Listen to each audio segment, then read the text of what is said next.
어서오세요. 괴담 들려주는 낚시꾼 괴담로 괴담집사입니다. 여러분 귀치라고 들어보셨을 거예요. 귀신 냄새, 귀치 그거. 귀신에 따라서 나는 냄새가 다르다고 하죠. 그런데 이번 사연을 보니 그 귀신은 그 냄새, 그 귀치라는 거, 그게 딱 정해진 것 같진 않아요. 제 생각에도 그랬었는데 이번 이야기는 붕해꾼님께서 보내주셨습니다. 붕해꾼님은 이 사연 외에도 많은 사연들을 보내주셨는데요. 정말 하나하나가 기묘하고 오싹하더라고요. 붕해꾼님 사연 제보 감사합니다. 그럼 붕해꾼님의 기묘한 경험담 괴담집사의 시점으로 떨어보겠습니다.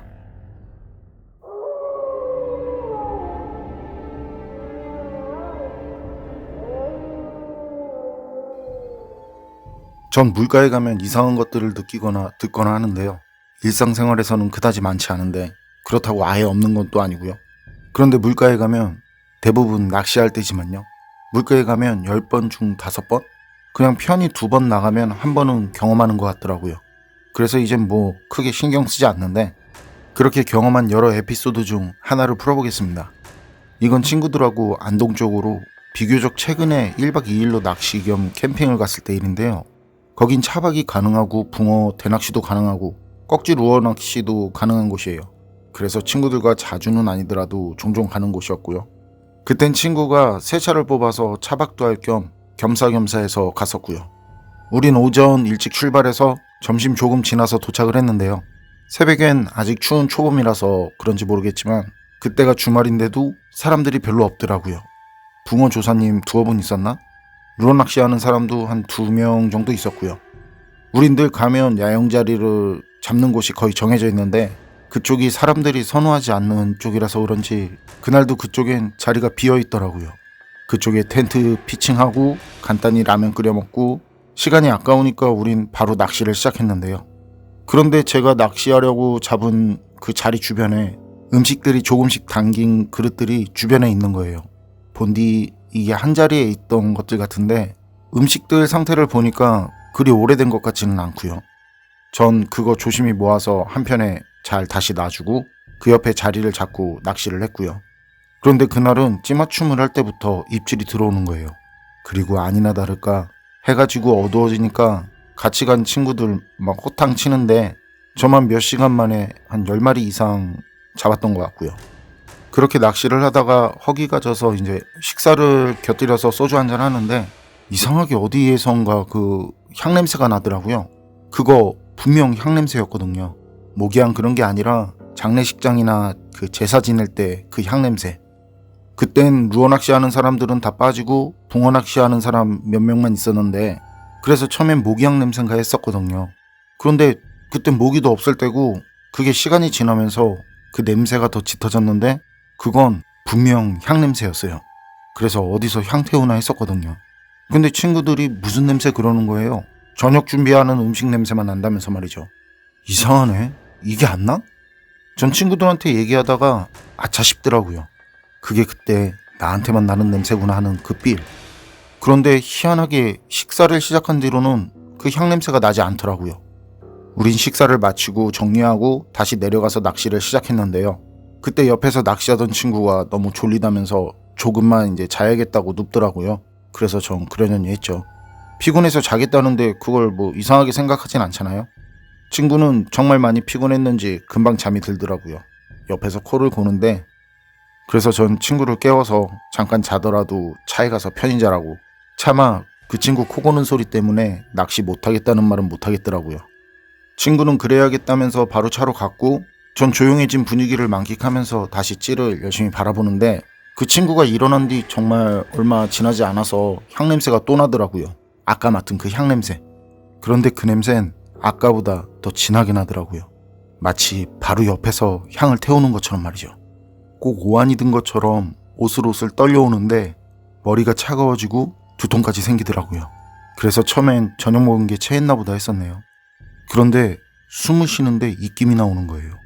그때가 초봄이라 아직 새벽엔 추울 때라지만 그냥 쉬는 숨에 입김이 나올 정도는 아니었거든요. 깊은 한숨도 아니고 말이죠. 그리고 약속이나 한 것처럼 바로 물에서 물안개가 피어오르는데 정말 장관이더라고요. 점점 짙어지는 물안개.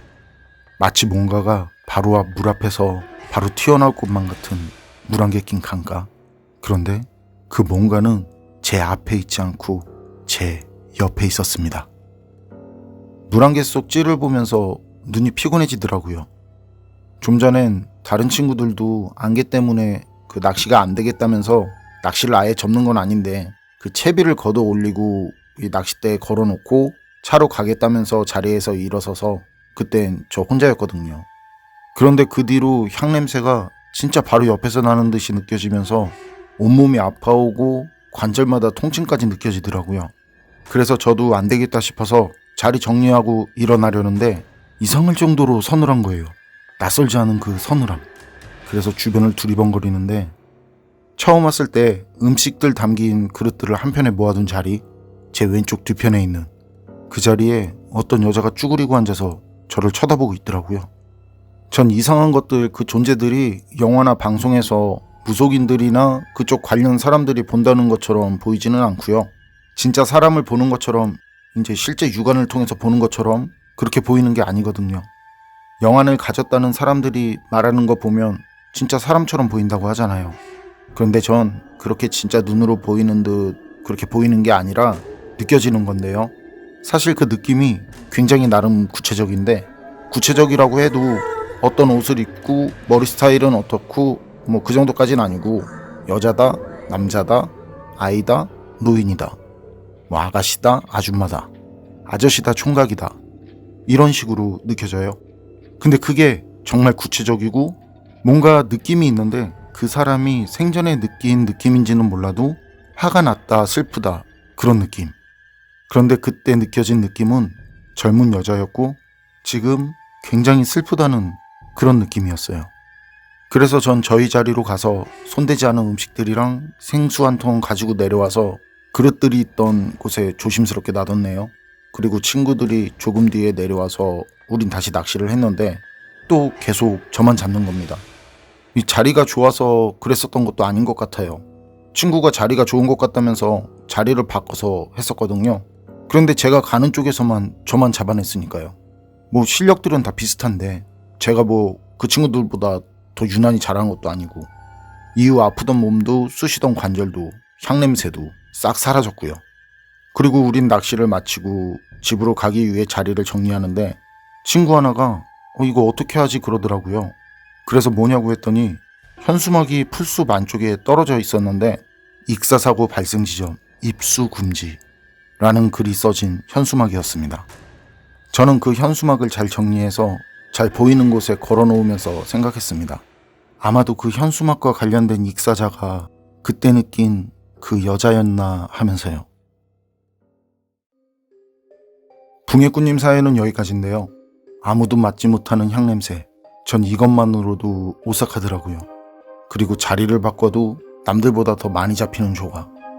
제보자님이 그날 경험한 것들은 거기서 익사한 사망자와 정말 무슨 관계가 있는 건 아닐까요? 여러분 생각은 어떠세요? 판단은 여러분께 맡기겠습니다. 교담록 오늘 이야기는 여기까지입니다. 그럼 전 다음에 또 다른 사연으로 찾아뵙겠습니다. 늘 건강하시고 평온하세요. 함께 해주셔서 고맙습니다.